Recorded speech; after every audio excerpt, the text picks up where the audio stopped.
My dear brothers and sisters in Christ, 37 years na po akong pare, at sa buhay ko bilang pare, hindi ko na mabilang kung ilang patay na ang aking pinagmisahan at binless. Bago ko mag-bless o magmisa ng patay, inaalam ko muna ang kanyang pangalan. Ikalawa, ang kanyang birthday. Ikatlo, ang kanyang araw ng kamatayan. Ika-apat, kung ilang taon na siya. At ika-lima, kung ano yung pinamatay niya. Ito ang kanyang historicity. Ibig sabihin bilang historical being, he is bounded by time and space. As sure as the sun rises in the morning, meron mga taong isinisila.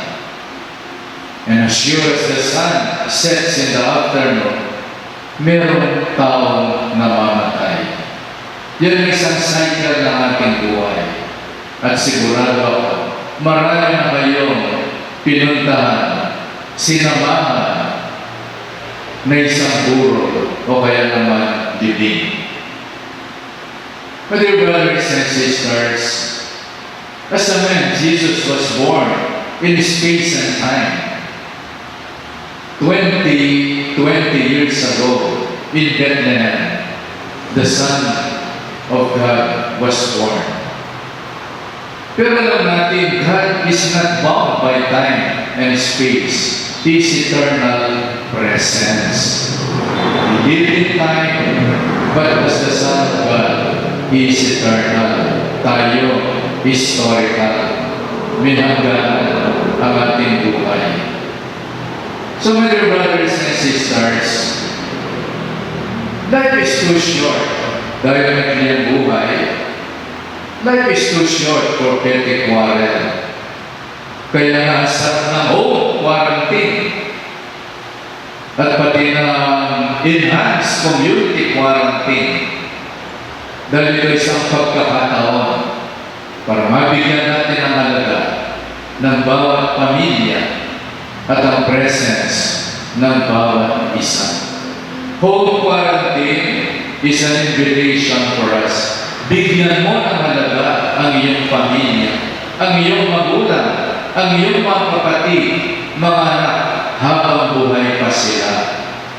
Dahil hindi naman lahat ng araw kasama natin sila. Bumawi ka na ngayon. Dahil darating ang araw, mag-aasawa yung anak mo, mag-abroad sila. Darating ang araw, kukunin ni Lord ang iyong mama at papa. Kaya habang buhay pa tayo, habang buhay pa ang bawat isa, mahalin, pahalagahan ang presence ng iba. Minsan po, nagmisa ako doon sa isang sityo. Nabigla ako dahil sa itaas ng Davao, merong artist na malaki. Naku, paborito ko naman yung artist, sabi ko. Tinanong ko yung misis, umiiyak. Misis, bakit po may artist sa kabaw ng asawa niyo? Kasi po, Father, nung buhay ng asawa ko, lagi siya nagre-request ng artist. At hindi ko siya nabili ng artist. Ha? Sabi ko, kung meron siya napatay, doon mo siya bibili ng artist? Ayaw mong daw kung patay ng kabayo. So, my dear brothers and sisters, minsan naman meron isang pasyente sa isang hospital. Araw-araw, isang buwan, pinupuntahan ko siya. Malungkot ang kanyang mukha. Ayaw tumingin sa atin. Malayong tingin, wala namang tinitingnan. Laging nakatanaw sa pintuan o kaya naman sa bintana. Tinanong ko yung nurse, bakit malungkot si Lola? Kasi po, Father, isang buwan na, hindi pa siya binibisita ng kanyang mga anak. At nung namatay si Lola, in-invite akong magmisa ng kanyang mga anak. Nakalagay po sa abaw ng ilambot ako, naglampot ako dahil sinasabi sa takip ng kabaw. We love you, Mommy, from your loving children. Naku, hindi totoo ito, sabi ko. Bakit tinamatay ng matanda? Hindi siya binisita o dinalaw ng kanyang mga anak. Kaya sabi sa akin ng coordinator, amo, pangalaspasan mo lahat. Kung nung magkalilamiti yung mama na, kalilamiti po tipon, niyang masakit siya, e depinta ng kinospital.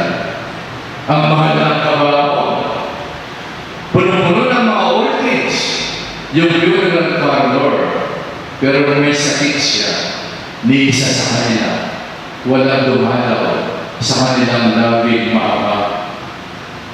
My dear brothers and sisters, kapag tayo ay dumadalo sa Burol Holiday, naisip naman natin na darating ang araw, tayo rin ay buburo at ililibing. Tandaan natin na una lamang ang namatay and we are next in line. Pero tayo magkikita-kita muli sa kabilang buhay. Kaya sabi nila, death is not goodbye forever. Kung hindi, till we meet again. Tandaan po natin, hindi nagtatapos ang buhay sa hukay ng kamatayan.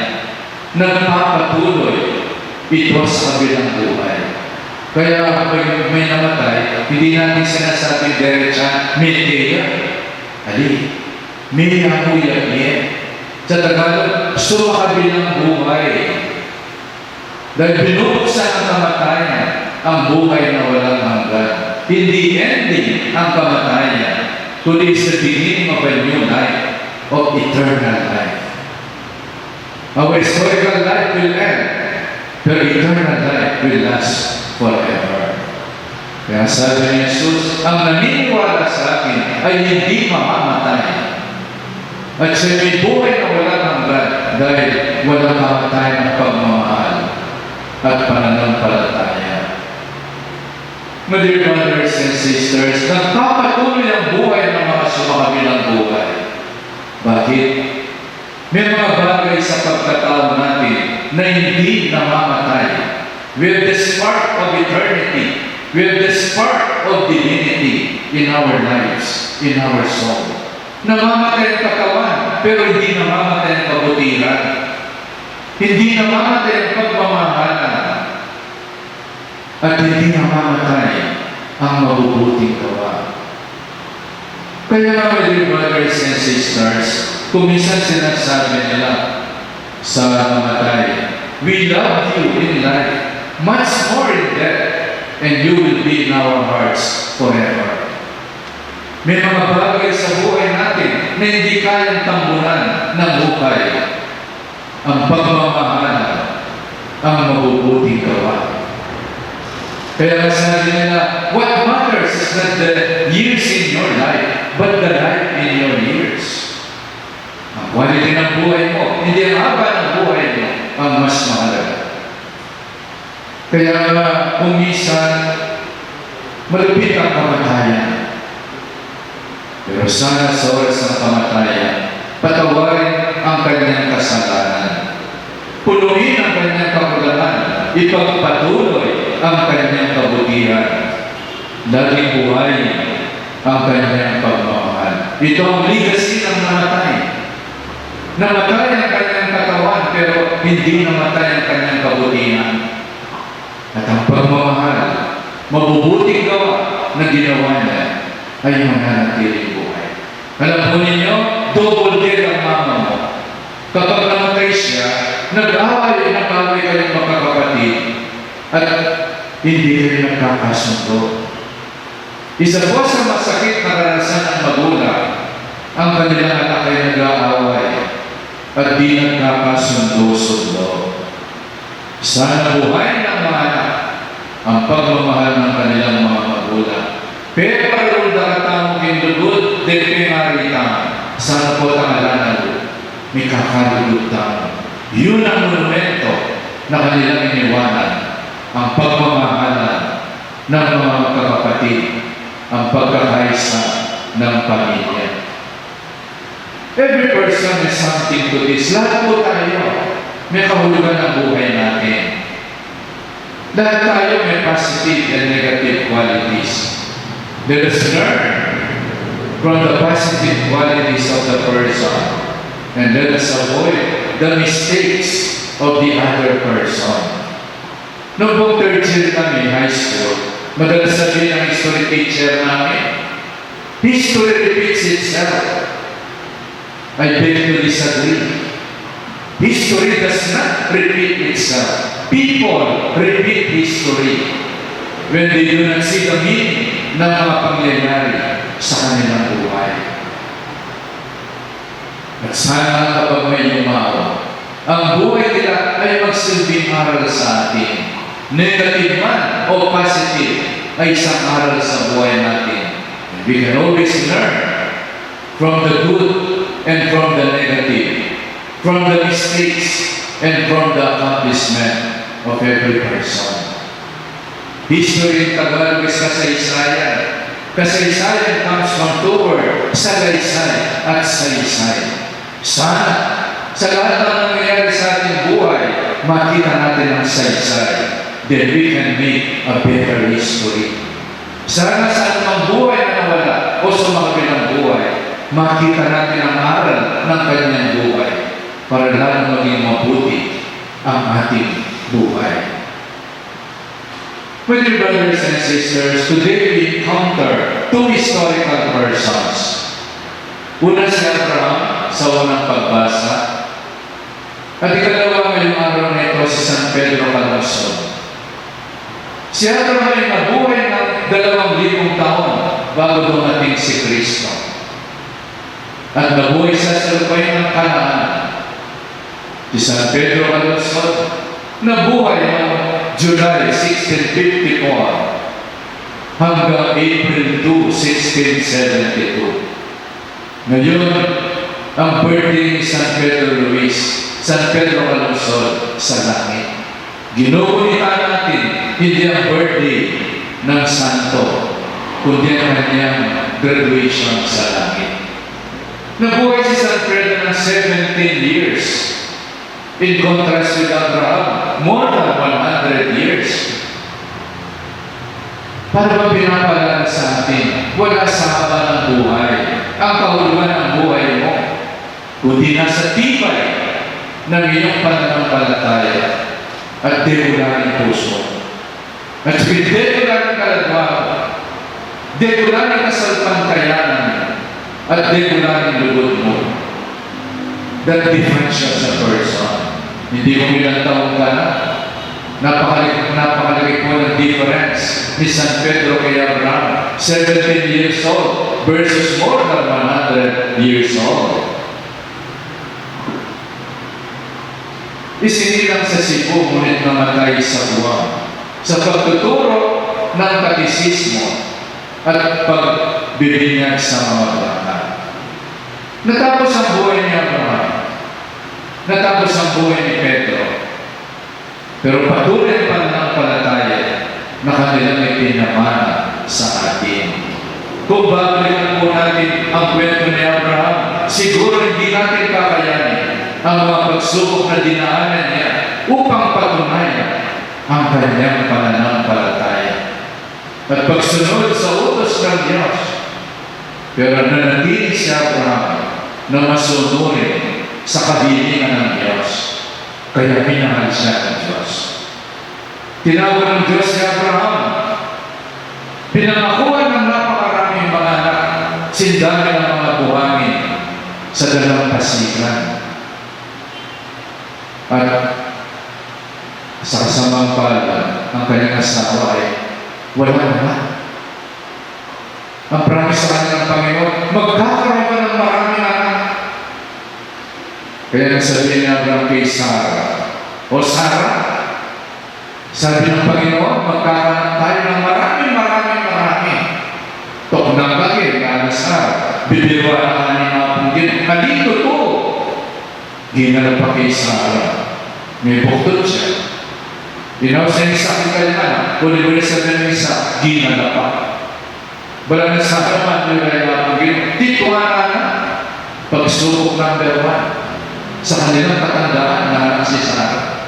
Pagsubok number 2, nung binatili na si Isaac, sabi ni Lord kay Abraham, dalhin mo ang iyong anak sa bundok ng Moriah at ialay mo siya sa akin.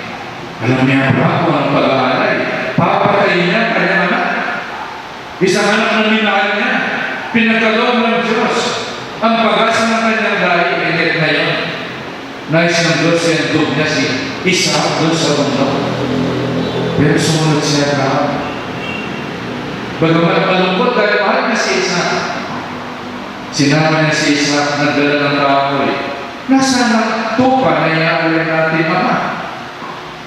God will provide. Huwag kang magadala. Pagdating sa bundok, gumawa ng bambana, itinali si Isaac. At sa bundok, sasasakitan lang siya upang paduguin. At ialay na ng dugo at buhay, dumating ang mangyayari. Abraham ay masasaksakan na anak mo. Susubukan ang hamon ni Mapunggin. Nung kita kami kasalpantayan. Pero si Abraham is the father of our faith. Nanindigan. Si Pedro Alonso nanindigan sa harap ng mga pumatay sa kanya. Nagtuturo ng katisismo, namiminan ng mga bata. Nandiyan ang kanyang isang chieftain na galit.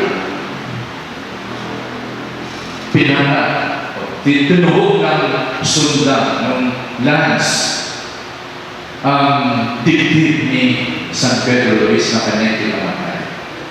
Siksarin, may mga tandos, yung puso na, pero may nakaharap niya para ang Kristo. Dumating si Jesus at siya'y namatay sa krus. Pero hindi ko ang kasaysayan ng kaligtasan ay wala sa Biyernes Santo. It is Good Friday because the best is yet to come. Good, better, best. Good Friday lang yun eh. Hindi natapos ang buhay at ang kwento ni Jesus sa kamatayan. Merong Easter Sunday. Muling nabuhay ang Panginoon at nanatili siyang buhay. Hanggang ngayon, sa gawain pagliligtas sa tao. Tandaan po natin, buhay ang Panginoon sa mga sakramento.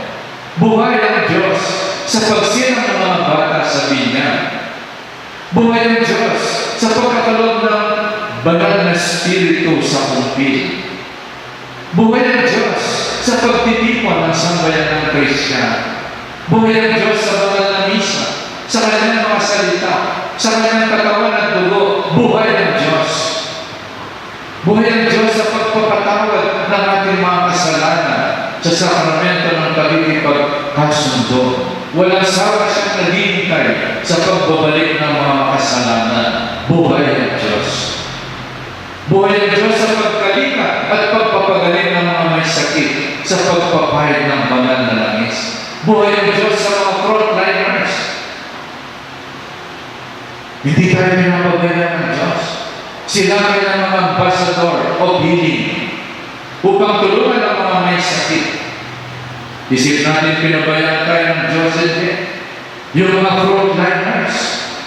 Buhay ang Diyos sa mga frontliners.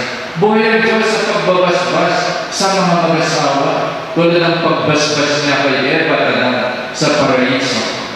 Buhay ang Diyos sa kanyang mga pari upang alagaan ang kanyang sambayanan. Buhay ang Diyos sa mga tao na nagmamalasakit sa kapwa.